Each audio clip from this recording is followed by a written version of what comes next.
to the republic for which it stands, one nation, under God, indivisible, with liberty and justice for all.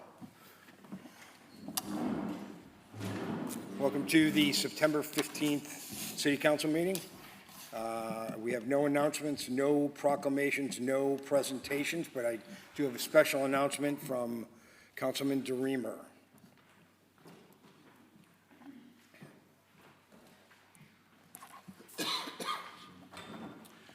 Thank you.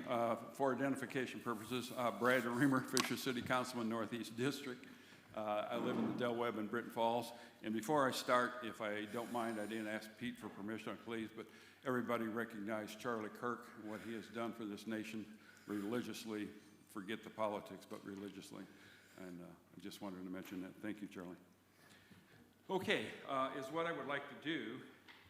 I live in Britton Falls, and one of our residents out there is having a birthday this Thursday, or this Friday, September 19th.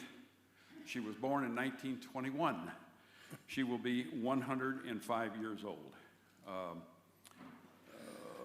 Let's see, how do I get this going again? Okay. Her name is Eunice Desjardins, 104 years old this Friday. And Eunice was one of 6 children. She had in the family 4 boys and 2 girls. She was raised in New Hampshire, and her parents owned the local meat market in a small town, so she knew everybody. And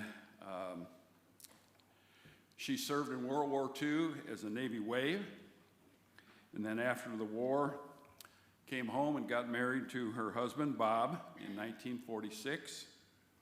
She and her, since her parents owned the meat market, everybody in town was invited to their wedding. So after that, they had 2 children, Nancy on the left and Dean on the right. She lives in Britton Falls with her daughter, Nancy. Her other son, Dean, lives in Oregon. Unfortunately, her husband died early in 1964. This was a picture yesterday. Dean is in town for her birthday. So Dean's on the left, Nancy the daughter, and then Eunice, who turns 104. She did get remarried and had 3 stepchildren. The thing that is really neat is she's the greeter at Heartland Church for 2 services. She's there for about 2 hours greeting the kids that come in, and every one of the kids just come in and give her a hug. This happens to be my great-granddaughter, Gwynnie. Last year on her 103rd birthday, I'd mentioned to the mayor about it. Him and Elliot went out to her house and surprised her, and this was in September of 2024, last year. The mayor also then dedicated a tree in Cynthia Ann Park in her name, and that is her tree and her daughter. And anytime visitors come in town to visit, she takes them out and shows her tree. Mayor, she did call me and say, you need to check the tree. She's afraid it's all dry. Yeah, if you would check that, please. Yeah. I said I would let the mayor know. I do recall on her home visit, Elliot, she said she used to drive to the East Coast by herself. Yeah. But then decided to stop doing that when she was in her 90s. Yeah. Yeah, so. Yeah, impressive. She's amazing, amazing. If you could sit down and talk with her, she is amazing. But they do love that tree. The local veterans group in Britton Falls this week held a ceremony for her.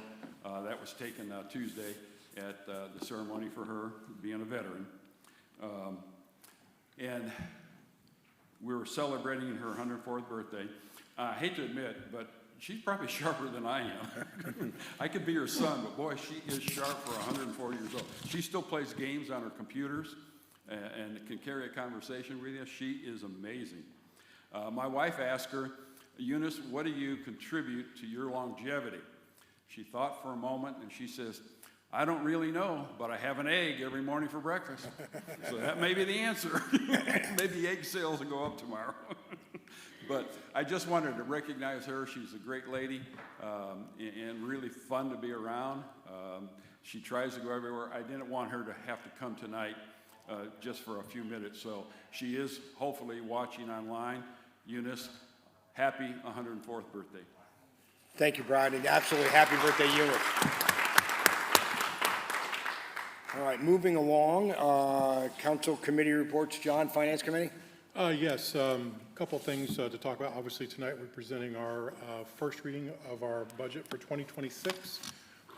Budget Finance Committee has been meeting, we've had 3 separate meetings. The first one was with Mike Roeder, our financial consultant, that had a meeting with him. We had a meeting after that with a number of the department heads, talked about their needs for the coming year. And last week we had a final budget finance meeting regarding the budget as well and a couple other items. In addition, just want to recognize Lisa and her team. 4 of us, our CPA firm, did an independent audit. And this is every year since we've had an audit, we've had an unqualified opinion on our financial statement as a whole, which is a fabulous achievement and something we should be really proud of. So congratulations, Lisa, and to your team. Thank you, John. Moving on, the Health Department report is online, should anyone care to view that. And we'll move on to the consent agenda. Look for a motion. Motion by John. Second by Tiffany. All those in favor, please say aye. Aye. Any opposed? Okay, moving along, going to the regular agenda. Well, Bill's online, but it's just a consent agenda, so I didn't have to do a roll call vote on that one, I believe. So I think I remember my proper protocol. So item number 8. Thank you. Lisa Bradford. Yep, Lisa Bradford, City Controller. The item before you is an additional appropriation for our continuing education fund. The continuing education fund is supported via funds received from different violations, and so this is a restricted fund that can only be used for certain types of purchases. This will go to the police department for supplies that are needed for them to do their job. Happy to answer any questions. This does require a public hearing. Any questions for Lisa? Seeing none, I'll go ahead and open up the public hearing. Anyone wishing to speak in this item, please step forward, state your name and address for the record. You have 3 minutes on which to speak. Seeing none, I'll close the public hearing and I'll entertain a motion. Motion by, is that Selena? Yeah. Okay, second by Tiffany. All those in favor? Oh, we got to do a roll call vote on this one, Jen. Because is Bill online? Bill is online according to Tracy, so roll call vote. Pete Peterson? Yes. John DeLucia? Yes. John Weingarten? Aye. Cecilia Coble? Aye. Brad DeRamer? Aye. Selena Stoller? Aye. Todd Zimmerman? Aye. Tiffany Detlefsen? Aye. The motion passes. Well, we got to get Bill in there, didn't we? Oh, Bill Stewart? Bill?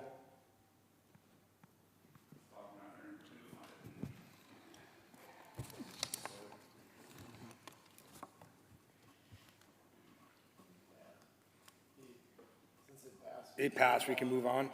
Yeah. We'll get to you, Bill, hopefully in a second, so. Item number 9 then, still Lisa. Yeah. For the record, Lisa Bradford, City Controller. The item before you is related to the permanent financing of a bond anticipation note for State Road 37. So this is a financing, it's a lease structure. So this resolution approves the Fishers Redevelopment Commission entering into a lease with the Fishers Redevelopment Authority.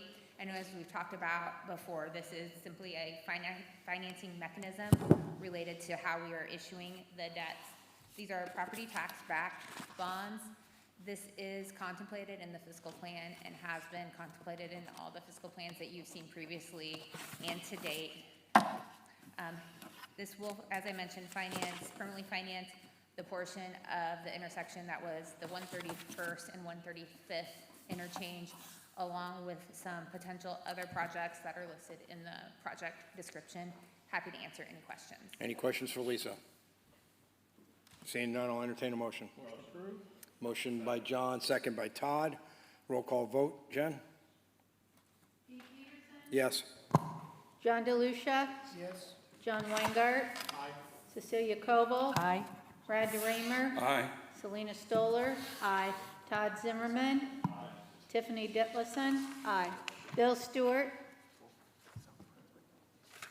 Bill's still having technical difficulties, so that passes as well.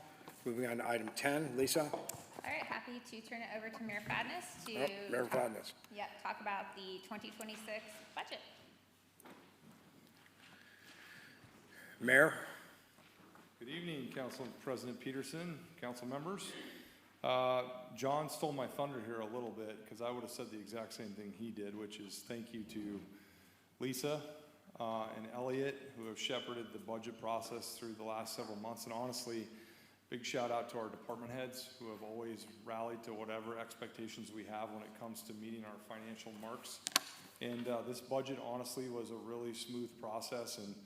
And John, as chair of the Finance Committee, thank you for your efforts, and all the members of the Finance Committee. Sometimes these can be tedious conversations, but after 18 years of submitting budgets to all of you, I feel very confident that we've done a good job of putting Fishers in a sound financial position while not unduly burdening our taxpayers. So tonight will be a brief summary of that budget, and then I will be happy to have the public hearing, answer any questions that you may have as a council, and then hopefully we move on to final approval in October.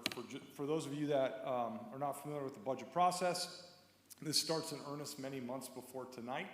Really starting in the spring, honestly, we start sitting down with department heads, refining our kind of revenue forecasts. Obviously, this was a little bit of a different year with Senate Bill 1 and some other legislative items that we were dealing with at the legislature, so we had to truly understand what was coming out of the state legislature before we could give guidance to our department heads.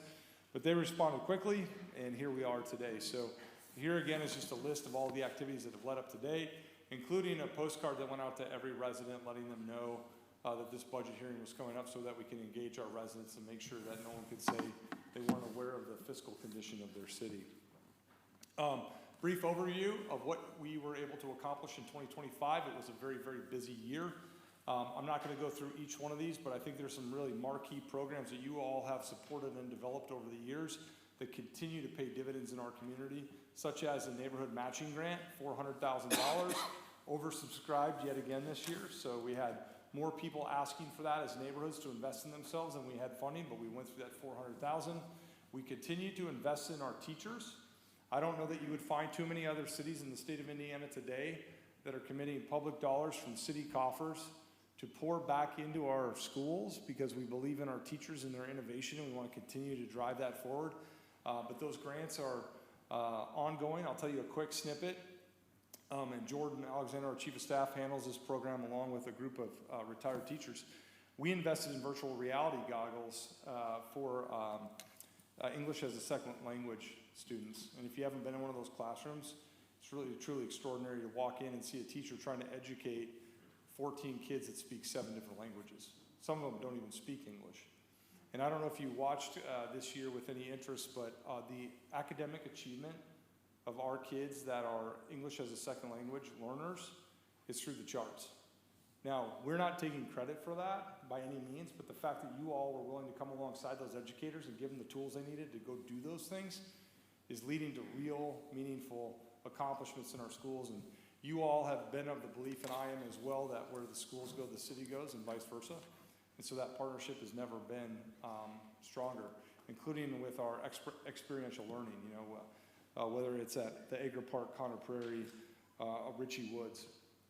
Under quality of life, I'm really proud to say there were 3 big projects, and many of you, if not all of you, can remember a strategic planning meeting over at Connor Prairie many, many years ago at a retreat where we said we're going to do 3 big things, and we're not going to raise property taxes to do it.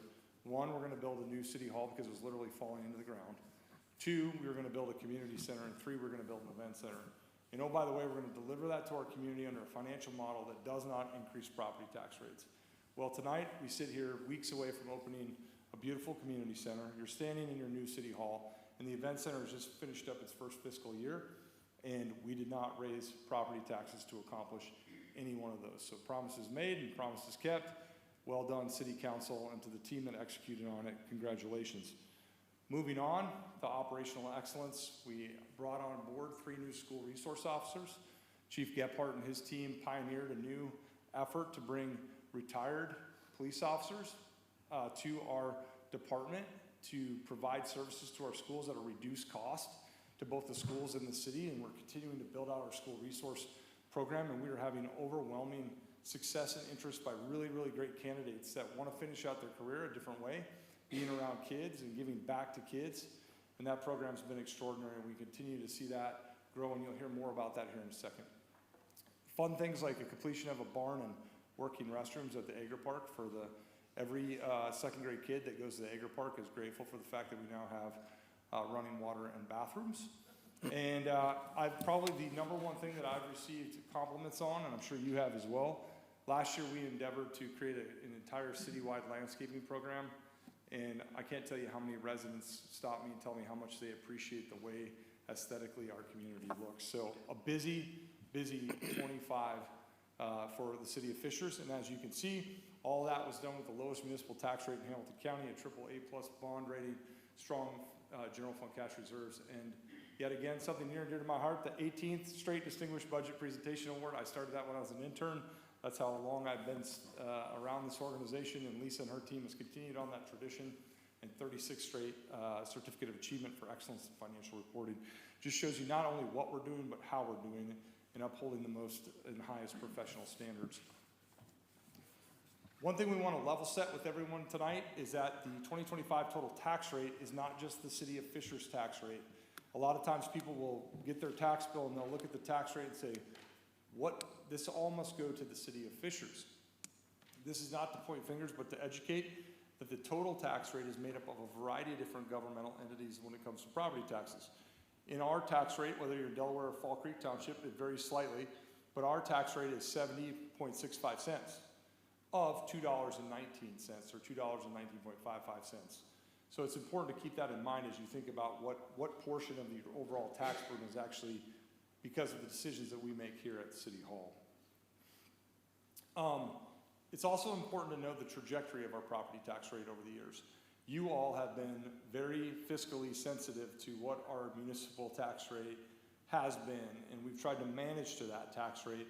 So in all honesty, you would have to go back to 2019 to find a tax rate lower than what your tax rate is today. So all of these investments in our community, all the inflation that we've seen, your tax rate has continued to reduce or get to the level of 5 to 7 years ago. Where that puts you in Hamilton County is you are still the lowest municipal tax rate. Again, going back to that pie chart, what we can control from the podium here and the table that you sit at, Fishers municipal tax rate is just under 71 cents, and you can see where the other communities in Hamilton County also align. And I would tell you that most of Hamilton County's communities are well managed and are fiscally conservative. So when you go beyond that and you look at our other peers across the state, that gap only gets more significant as you move forward. So that's the context for which we are today as we look forward to 2026. Some themes arrive in our 2026 budget highlights. We're going to try to maintain the current tax rate. There was, as always what happens in these budget times, there was a last minute change by the Hamilton County that we're still trying to figure out when it comes to net assessed values. There was some adjustments being made literally in the last 48 hours. So we're trying to understand that, but we still think we can get close to a flat to no tax rate increase. And what can we get with our investments here in the city? We're going to add an additional 3 firefighters to our fire department as we build up for additional capabilities within the fire department. We're also going to be adding to those school resource officers. We, in full transparency, are not certain that the schools, given the impacts of Senate Bill 1, will have the ability to fund these additional school safety officers. If you remember, our deal right now is we pay 50%, the schools pay 50%. But the chief and I both believe strongly that this program is important. And if we're in a financial position to continue to grow that and take on 100% of the burden, then we should do that for the time being. And when the schools have the financial means to be a partner in that, then I have every confidence they will come alongside us. When it comes to neighborhoods, we're going to continue to invest at $400,000. For years, our neighborhood matching grant was at $100,000. We went to that large number, $750,000. Then we went down to $400,000. We want to stay at $400,000. We think that's an appropriate number. We're going to continue to invest in the teacher innovation grants. And we also have a $10,000 ADA matching grant that we're excited about, Cecilia, to roll out as a pilot program. We're going to be making some significant investments in our parks. It's been a long time since we've done any significant investments in the current existing park infrastructure that we have. We're not talking about building new parks. We're talking about going back into the parks that we currently have and upgrading a lot of those facilities. And so we have some money set aside for that. And then, as always, a pretty significant road construction schedule ahead, while also focusing on repairing and improving our sidewalk infrastructure. Overview of the budget, quite simply, a total budget of $203,680,000. Our operating and capital budget, so the amount of money that we're spending on both operations and one-time expenditures, is roughly $162 million. I think what's very, very important for you to see here is our cash reserves in all funds. This isn't just the general fund, but in all funds is nearing $67 million. And we can talk a little bit more about kind of the shifting sands of our financial reality here in a moment from an overview. This gives you an idea of where our cash reserves have been. Any general fund cash reserves, that's the largest bucket of money that we have. You can see we had quite a buildup into 2024. A resident may ask, well, why are you building up all of that cash? If you recall, that was a relationship with Carmel that we had, where we had that one-time money came over, and that was not something we were going to spend on operations. We have now spent some of that money down between 24 and 25. That's what got us our landscaping projects, record investment in sidewalks, and a variety of other investments. And so now you've seen that cash come back down to a more reasonable number, and we're going to continue to monitor that and work with our finance committee on what is our strategy and what is the appropriate amount of financial reserves as the city moves forward. Just to give you an idea of where the money is being spent in that general fund, debt service 16%, and that's an important change that we have. Legislation passed last year now brings our debt into the general fund. I am not going to bore everyone with the details here tonight, but we've covered this a number of times. But moving the debt into our general fund was actually a very positive step forward for us to receive more of the income tax back that should have been coming to the city of Fishers for a number of years. So that's why you're now seeing this in that general fund bucket where you otherwise wouldn't. Personnel represents 55%. You can see the others as well. How are we able to keep tax rates low while investing in a growing city? One of the things that we pride ourselves on here is that we do run lean. We try to be as efficient as possible, and this is a testament to that. Total employees per 100,000, or as a percentage of the population, you can see here that we rank the lowest, and that allows us to invest back in amenities and reinvesting in our community, while also taking care of the people that we currently do have. We are competitive in our salaries and benefits. We're able to recruit really top talent into this organization. We are always keeping an eye out for where we need to add additional people, but we don't do that lightly. And as we add people, it's really about what do we need to deliver back to our residents. Not what makes life easier for our organization, but what makes life better for our community. That's the matrix for which we look at, and I think after 20 years of doing this, that is the result you have, where we run very, very efficiently. So just to recap on the public safety, what we're proposing here tonight: 3 additional new firefighters, 2 additional school safety officers, a continued investment in resource over $1.8 million of the total $3.3 million fleet loan. Our fleet cost is associated with fire and police. This is something that we have to continue to watch. A ladder truck used to cost $1 million, now it costs $2 million. I mean, the costs associated with our fleet seem no end in sight. And not only does it cost $2 million, it takes 3 years to get one. So this is something that we're going to have to continue to monitor, and our fleet director does a wonderful job of trying to make it as efficient and effective as possible, but it's something we're going to have to continue to work on. We're adding an additional $100,000 into our fire department's training budget to ensure that they have what they need to continue to keep their skills sharp and push the envelope, especially as the physical environment in Fishers continues to change. They have to be able to respond to any variety of calls in a different environment than maybe what they're used to, and so we want to make sure that we have the ability to do that.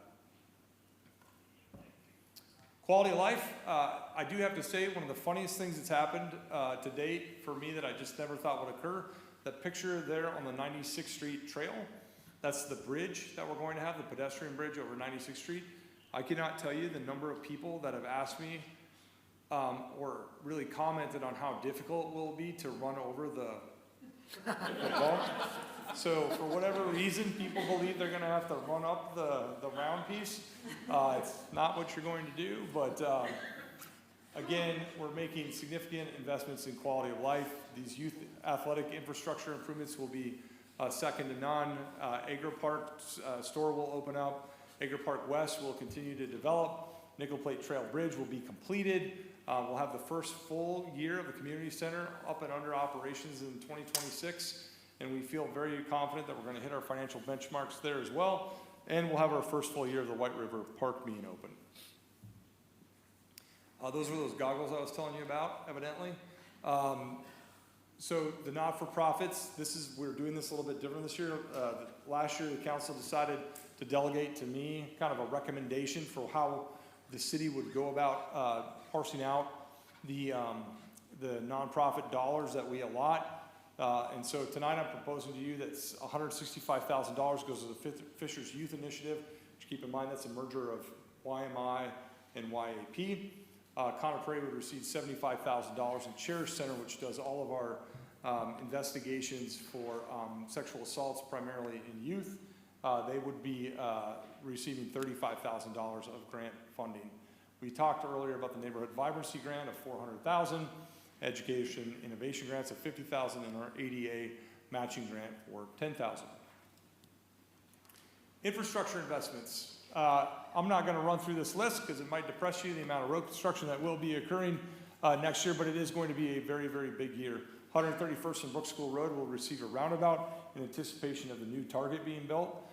As you can see, there's a number of other roundabouts occurring as well, and we're still going to have kind of our marquee 2 road resurfacing packages that will be funded at the same level that we've been aggressively funding over the last few years to repave those streets and neighborhoods. I'm certain there are probably people here tonight, and there are people that I talk to all the time that advocate for their roads to see resurfacing. It's something that we're methodically trying to accomplish at the rate that everyone can live with, and that's something we're just going to stay on top on as we move forward. Trails and greenways, we're exploring a new east-west corridor, and in 2025 we plan on completing, knock on wood, State Road 37 and 141st Street, which will complete the entire State Road 37 corridor for the city of Fishers, as well as the Nickel Plate Trail Bridge over 96th Street. In closing, there's a lot of talk out there in the state of Indiana today about a lot of communities in very dire shape, and a lot of controversy and a lot of conflict over how they're going to deal with the realities of the legislation. You should feel confident and reassured that the city of Fishers is in very sound fiscal shape. We're able to meet our community's needs. We're able to push forward and continuing to really truly create a desirable community today, tomorrow, and well into the future. And that is in no small part thanks to your stewardship over the last decade or more, and thanks to all the men and women who call the city of Fishers their place of employment. With that, Council President, I would be happy to entertain any questions from the City Council or to open it up for a public hearing. Any questions for the mayor? Seeing none, I'm going to go ahead and open the public hearing. Anyone wishing to speak on this topic, please come forward, state your name and address for the record. You give them 3 minutes in which to speak on this topic. Mr. Colby. Good evening. Michael Colby, 7105 Cold Lake Drive. Mayor, have you taken into account the change in the formula that was announced out of the Assessor's Office today on homes over $600,000 going from 40% to 37.5%? What impact will that have on the budget? Or do you know?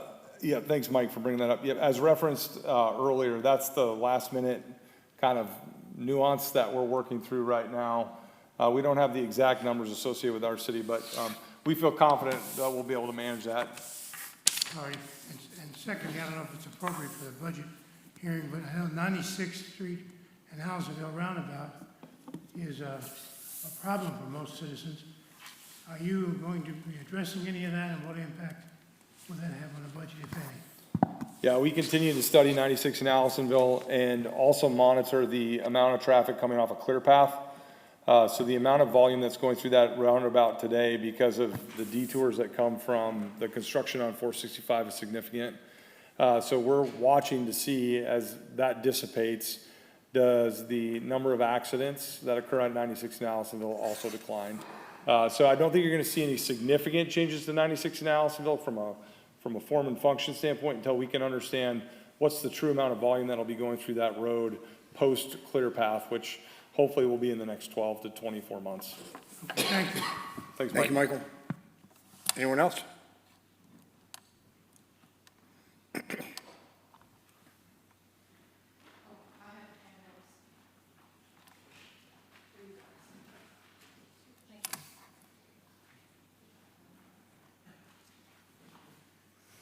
Amy Perry, 106 Chippenham Lane in Fishers.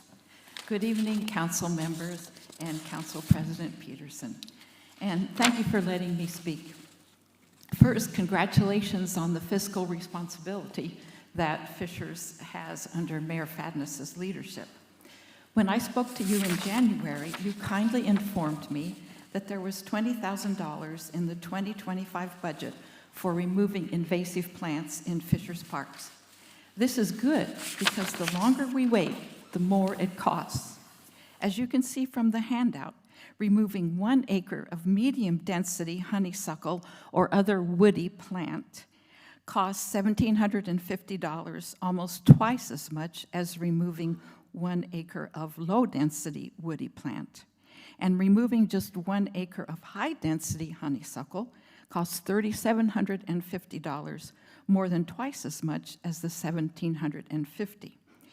Ritchie Woods, which is my passion, Ritchie Woods Nature Preserve is around 40 to 42 acres. So if it happened to have high density, that would be $140,000. But fortunately, it's not there yet.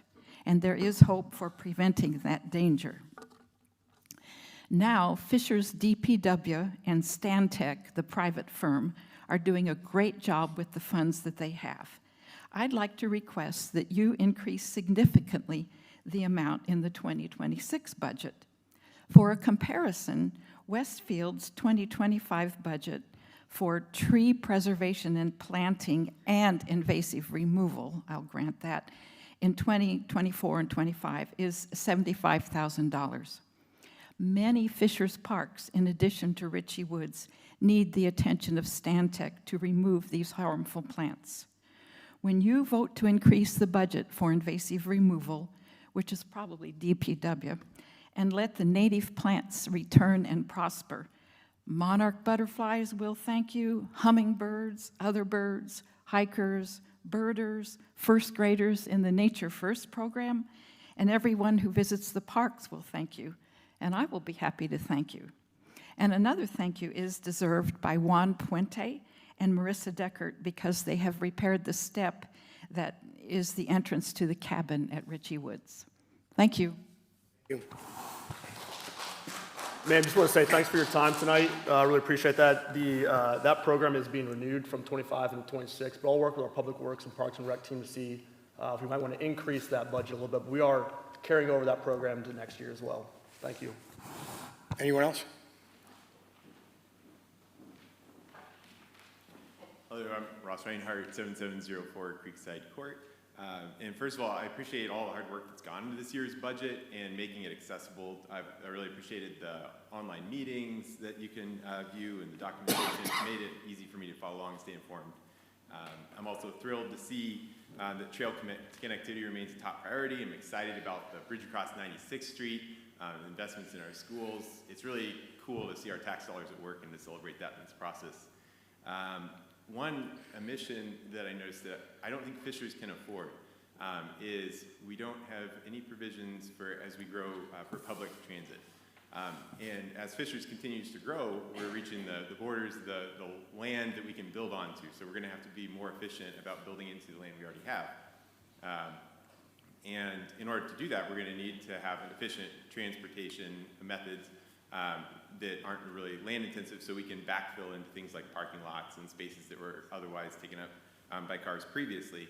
And I don't think Fishers can afford to not look into this investment because as we grow, we're going to continue to need to welcome new neighbors. And if we don't address that, then housing prices are going to go up as the supply is constrained. and we're going to miss out on potential tax base increases, especially in light of the changes to the formula. It's going to be beneficial for us to welcome those new neighbors. It also helps us build on investments we've already made. So we've made investments in biking and walking infrastructure, and public transit serves to extend the range that you can go in any of those modes. I think it's important to note too that for somewhere maybe around a third of the community, these aren't additional options, but they would be their own only transportation options if they can't drive a car. So it's important to give them mobility through our community as well. It also helps us get more for our dollar out of our infrastructure investments. For every foot of pipe laid in the ground that we have to maintain, if we can get more out of the land that it's servicing through this more efficient land use facilitated by the efficient transportation means, the more return we get on that investment. I think it goes well with how we've invested in mixed-use nodes across the community as well. It gives us natural places that we can connect with the public transit. So I think it's important for us to continue to consider this as an investment we need to make in order to allow Fishers to continue to grow. I don't think that we can afford not to consider it. Thank you. Thank you. Anyone else? Anyone else? Okay, I saw you make a move. I didn't know if you're coming up to the podium or not.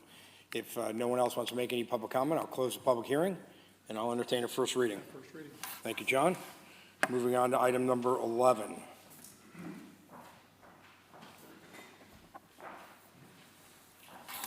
Elliot? Good evening, Council President, Council. For the record, Elliot Holmgren, Deputy Mayor, pinch hitting tonight for our Human Resources Director, Ethan Lee. Here to present the first reading of the city's 2026 salary ordinance. This is in alignment with everything the Mayor just presented in the 2026 budget.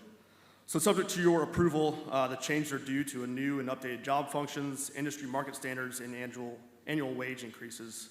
Specifically, the proposed 26 salary ordinance reflects the following changes. In economic and community development, adding a new position title of zoning administrator. In public works, adding a new position title of operations manager. In police and fire, increasing the clothing allowance by 4% to a max of $1,350. And increasing longevity pay to a max of $8,000 after 25 years of service. Specialty pays, adding bilingual specialty pay for the fire department to match that of police, and adding a fire marshal incentive pay as well. And finally, a 3% increase to the maximum biweekly salary amounts for all position titles, including elected officials. Happy to answer any questions. Any questions for Elliot? One thing, Council Peterson, that I didn't mention, that I can't believe I overlooked, health insurance for 2026, the cost associated with health insurance in the city of Fishers, in no small part to Elliot's work on this deal, again, will not increase to the city of Fishers our costs. So we're now at year 6 of no increase in healthcare cost for providing health benefits to our employees. And it's hard to articulate to people how big of a deal that is in terms of saving dollars. But it's an extraordinary situation that we have, and grateful for the work that Elliot and his team did negotiating that deal with Community Health, but also grateful for our employees coming along with us to kind of a leap of faith and going to this direct employer or direct provider contract. But that's 6 years without a single increase in healthcare costs. And 2 of those years, I believe, Elliot, they went down. Decrease is correct. So, If I can chime in on that, my professional life is in this realm, and we deliver consistently. We have to make hard conversations with clients of 15 to 30% increases annually. So people don't realize that, and that's the industry right now. And so it's incredible to get a flat for 6 years. Just so everybody, imagine the compounding of that. If you did 15% at minimum for 6 years, what that looks like. Follow up with Todd's comment. As a past mayor, I would like to compliment our mayor. You've done a fantastic job of that. I fought it for 4 years, and it was always the biggest item with the biggest increase that Todd's talking about. And Mayor, you've done a great job with that, the savings to the citizens of Fishers, and the benefit to the employees. I'm very impressed, and I wished I'd known that when I was mayor. Thank you. Thank you, Brad. These are the things that don't end up on Fisher's uncensored chatter and stuff like that, right? Actual things that are saving people dollars, but yeah, go ahead. Any questions for Elliot? If not, I'll entertain a first reading. John gives it a first reading. Thank you, John. Yep. Moving on to, I guess, sir, we've removed items 12 and 13, so we'll go down to planning and zoning. So I assume I'm going to see Ross. There he is.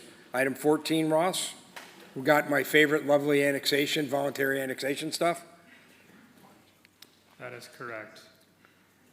For the record, Ross Hillary, Community and Economic Development. Move the keyboard. So one correction, item 15 was removed, but item 12, 13, and 14 remain on the agenda. So say that again? Item 12, 13, and 14 should be on the agenda, but item 15 was withdrawn. Yeah, ours, 12 and 13 are economic development. You started 14 and 15. So you're saying 15 is gone? Disregard the numbers on the screen, whatever. Okay, agenda there you we guys go. have. You can't have 14 Okay, you can't give me a playbook and then give me a different playbook, Yeah, people. my So, apologies. Resolution 091525E Yep. is the Collinswood Lane annexation resolution. This is a fiscal plan. Some background, this is a voluntary annexation for new construction. You guys saw this in August. Happy to answer any questions. any questions for Ross? If not, I'll entertain a motion. Motion to approve. Motion by Selena. Second by Tiffany. All those in favor, roll call vote, please.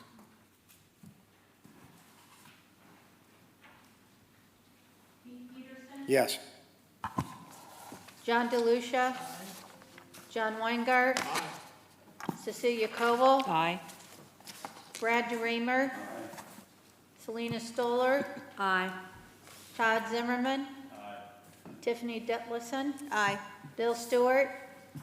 Wow, he's there. Attaboy, Bill. Motion Okay, passes. found him. Welcome to the meeting, Bill. Thank you, Jen. Well, I could hear you the whole time. Good to know, Bill. Glad you're And there. I'm a yes on the two previous votes. I appreciate that too, Bill, although it didn't matter, but we'll still take them. All right, so item 14 is passed. Is item 15 still on the agenda, Ross? Yes. Okay, so item 15 on my agenda, now your agenda, we're going to go to next. This is a request to approve voluntary annexation of the fiscal plan that you just heard, 081825A. Same location, you saw this in August. Happy to answer any questions. Any questions, or I'll entertain a motion? Motion by John. Second by John DeLucia. All those in favor, roll call. Jenny, please. Pete Peterson. Yes. John DeLucia. John Weingart. Cecilia Koval. Aye. Brad DeReamer. Aye. Selena Stoller. Todd Zimmerman. Tiffany Detlefsen. Bill Stewart. Motion passes. Thank you. Moving on to, If I may, real quick, Pete, you mentioned last time something, that area, that neighbor is just right by where I live, and I was there any encouragement to get all those other neighbors to annex in, or if we've had any discussions or anything like that. I know. Yeah, that's a great question. So this is the only lot that has new construction. If we did have some sort of sewer project, then we would probably communicate that with those homeowners. They're all on septic there, aren't they? Correct, that is correct. So it is likely that we would see them in the future. But as of right now, there was no additional annexations. okay, item 16, Ross. Yes, this is a new item for you. The Hidden Oaks Annexation 091525B. This is a request for around 9.5 acres off of Southeastern Parkway. This is a voluntary annexation for 4 new estate residential lots. This is the first reading. We anticipate this coming back in October for fiscal plan and final reading. This does require a public hearing. Happy to answer any questions. Any questions for Ross? If not, I'll open a public hearing. Anyone wishing to speak, please step forward to the mic. Name and address for the record. You'll be given 3 minutes in which to speak on this item. Seeing none, I'll go ahead and close the public hearing, and I'll entertain a motion. Motion by Todd. Second by Tiffany. Roll call vote, please, Jen. Oh, no, this is only a first reading, so I just needed a first reading. My bad. First reading. Yep, first reading was by Todd. Okay, going on to item 17. Oh, that's withdrawn. So we don't have that. So now we're on to any unfinished or new business. Nope. Okay, I'll open the floor for community comment. Please come up and state your name and address for the record. You're given 3 minutes in which to speak. You're going to get double duty from Michael tonight. Good evening, Michael Colby, 7105 Cold Lake Drive. I'm here to talk about private roads. I know there have been some changes in what's going to happen on 116th and Allisonville. That is, the roundabout is going away. It's going to be intersection improvement.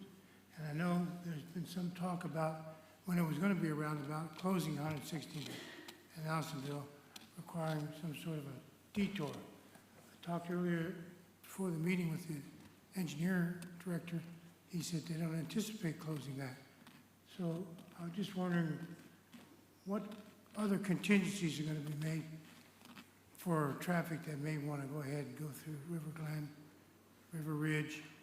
And will there still be a detour? And you'll still get my road?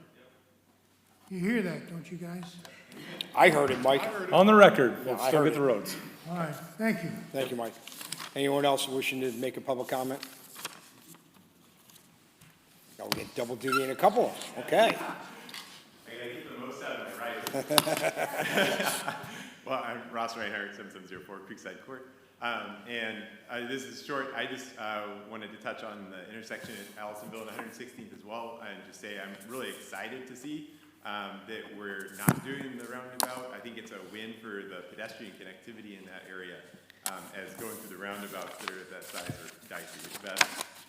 And so I would encourage us as we move forward with the improvements that we also consider that pedestrian and bike experience through there. There's lots of little things we can do as we work with the intersection.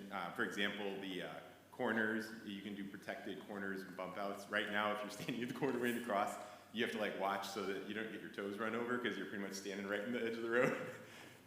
So having those bump outs is a great win for making that more protected. And then things like, even small things like leading pedestrian intervals allow the pedestrian sign to change just before the traffic signals, which increases the pedestrian's visibility as they go out into the crosswalk. Because often what will happen is they both change at the same time, and you'll start walking, and somebody will turn right into you at that point. So little things like this, I would encourage us to look for now that we have this great opportunity to really improve the pedestrian connectivity through that intersection. Especially because you've got, Riverside School on the other side and those neighborhoods that want to come this way. It's just a really key area that people want to get through. And this is a really great opportunity for us to improve that and make it a better experience without having to spend a lot of money since we'll be working on the intersection anyway. So yeah, thanks. Thank you. Anyone else?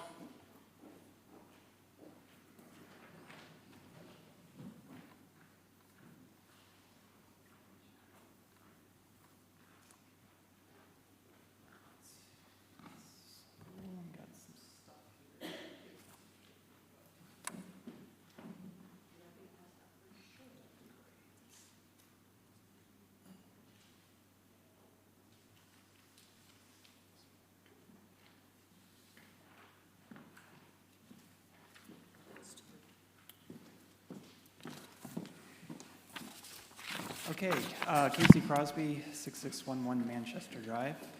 First off, actually, I wasn't planning on doing this, but I actually want to ask everybody here to give a round of applause to Mayor Fadness for this awesome budget that he proposed to us.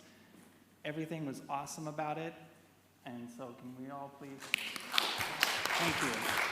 I feel like there's a butt coming here. Yeah. You had me at Agri Park West. But honestly, you're super fiscally responsible. I'm proud to live in the city. I really am very happy that we have people like yourself leading the city. So thank you. Anyways, I've wasted one of my minutes here, so sorry. Let me get to what I wanted to talk about real quick here. I put together this fact and fiction. And I'm not going to call out anybody by name, but I do want to bring up some attention to things that are not settling well with me and several of my neighbors that I've talked to. First of all, fact is that Fishers did not test for lead. Fisher's used A&L Great Lakes Laboratory, that's the fiction, and the results were 27 parts per million. The fact is, Fisher's has not followed proper and legal zoning ordinances for the agri-park on airport property. Fiction is, the city can put an agri-park on property zoned Metropolitan Airport. The fact is, the city has discounted safety and threats to aviation and citizens. The fiction is, the city has done due diligence in making sure no harm can be done and that FAA approves of the use of the property that can attract wildlife. I know, again, I'm very proud of living in the city. I've lived here for over 15 years. And I also love the saying of Fisher's smart, and I've used this before, but I decided to come up with a different version of smart. This is a smart that's addressed to you, the council, Mr. President, and the rest of you, but also to the staff. The council and the staff need to be smart, not specific, not measurable, all those other terms that are used for smart in business, but safe, moral, accountable, respectful, and transparent. I think we're doing a great job with transparency as far as the city budget, so I again commend everyone there on the city staff and the mayor. But there are several things here that I have very much concerns about. I have concerns about how when I produce information out to the public forum that people are basically going after people like myself and saying that we're making up stuff. That's not okay, and this is being done by city council people. So that's all I wanted to mention to you guys. I hope you will reconsider this despite the budget, despite the mayor's insistence on going forward. Thank you for your time. Thank you, sir. Anyone else? Oh, yeah, public comment. Your 3 minutes.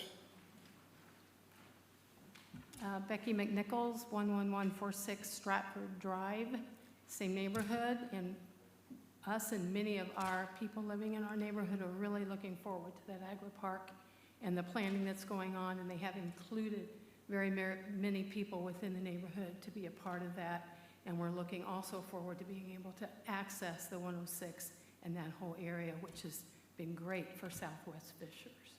So I applaud that that's happening. The lead, my concern is if there's lead in that area, there's lead on my house and lead in my yard. So I wouldn't mind knowing if there is a lead issue, but I'm thinking that Mayor Fadness is not going to do anything to hurt any citizens of this city.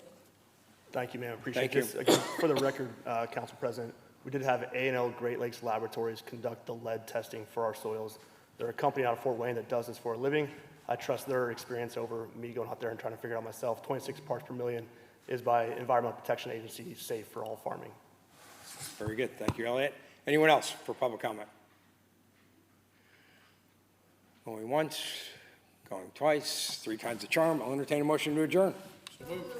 We're adjourned.